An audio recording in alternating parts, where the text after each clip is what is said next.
Merhaba arkadaşlar, bugün sizlerle Adventure Time'daki karakterlerin psikolojileri hakkında konuşmak istiyorum. Belki izlerken sizlere çok normal, her şey yolundaymış gibi gelse de Adventure Time karakterleri aslında pek çok soruna sahip.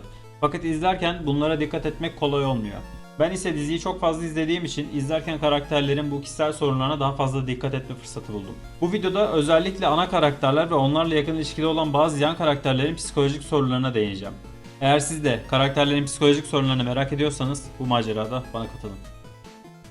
Adventure Time'in ilk ana karakteri olan Finn aslında sınırda kişilik bozukluğu yaşıyor. Bunun için yaptığım kısa araştırmada Finn'in duygusal dengesizlikleri, reddedilmeye verdiği aşırı duygusal ve hassas tepkiler, kendisine zarar verecek şekilde tehlikeye atılması gibi sebepler bu hastalığın olası belirtileri olarak gösterilmişti.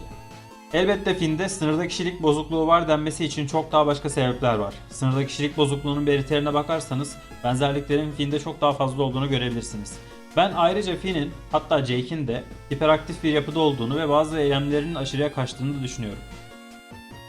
Aslında Jake'in öfke sorunundan bazı bölümlerde söz edilse de çok üzerinde yine durulduğunu düşünmüyorum. Ben bunun biraz daha hastalık seviyesinde olduğunu düşünüyorum. Ayrıca Jake'in depresyonda olduğunu düşünüyorum. Jake bir yandan farkındalığı yüksek bir karakter ve her şeyi kabulleniyor. Çok kaderci bir yapısı var ve öleceğini düşündüğü her seferinde kendini ona teslim ediyor. Kaçma çabası gütmüyor. Finn onu kurtarmak istediğinde ise ölmek istediğini söylüyor. Dışarıdan çok daha neşeli görünse de ölümü bu denli kabullenmesi ve gitmeye çalışması zihninde dışarıda göründüğü kadar mutlu olmadığı çıkarımını yapmamı sağladı. Ayrıca boş kaldığı zamanlarda yemeğe bu kadar ilgi duyması ve yemek yapmaya çalışması, çok fazla yemek yemesi, çok fazla kendini meşgul etmeye çalışması da bence depresyonun belirtilerinden biri olarak gösterilebilir. Şeker Prensesi dizideki en karmaşık karakterlerden biri olabilir. Ona baktığımda narsist kişilik bozukluğuna sahip olduğu yönünde tartışmalara rastladım. Ve buna biraz katıldığımı söyleyebilirim.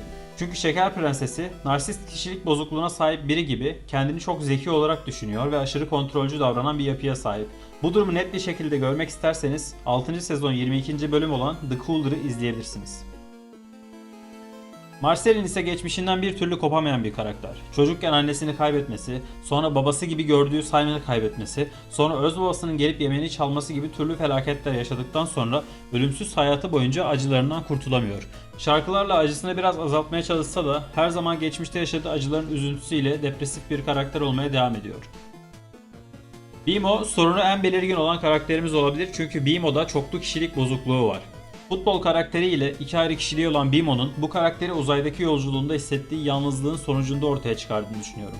Hatırlarsanız uzak diyarlarda Bimo uzay gemisinin penceresinden futbolla konuşuyordu. Belki de futbol karakterini uzak diyarlarda gördüğümüz için Bimo uzak diyarlardan çok önceki geçmişinde de yani şu an henüz izlemediğimiz karanlık olan kısımlarda da belki de çok daha yalnız olduğu, çok daha travmatik bir dönemde futbol karakterini ortaya çıkarmış ve onunla konuşmaya başlamış olabilir. Buz Kralı aslında tam anlamıyla deli ve bunun sebebi de elbette tacı. Fakat belirgin tanımlamalar yapmak gerekirse Buz Kralı için bipolar ve Alzheimer olduğu yönünde tartışmalar gördüm.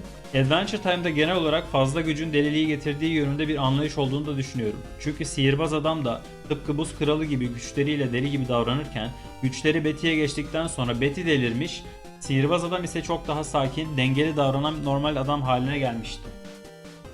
Aslında Limonoti için ayrı bir videoyu erkenden yapmayı düşünüyorum. Özel bir karakter ve yine davranışlarıyla aslında nasıl biri olduğunu gösteriyor. Limonoto'nun bir yandan otistik, bir yandan obsesif kompulsif kişilik bozukluğu, bir yandan da sınırda kişilik bozukluğu olduğu tartışılıyor. Ben daha çok obsesif olduğunu düşünenlerdenim. Elbette yaptığım çok yüzeysel bir araştırmaydı ve çoğunlukla kendi çıkarımlarımdan söz ettim.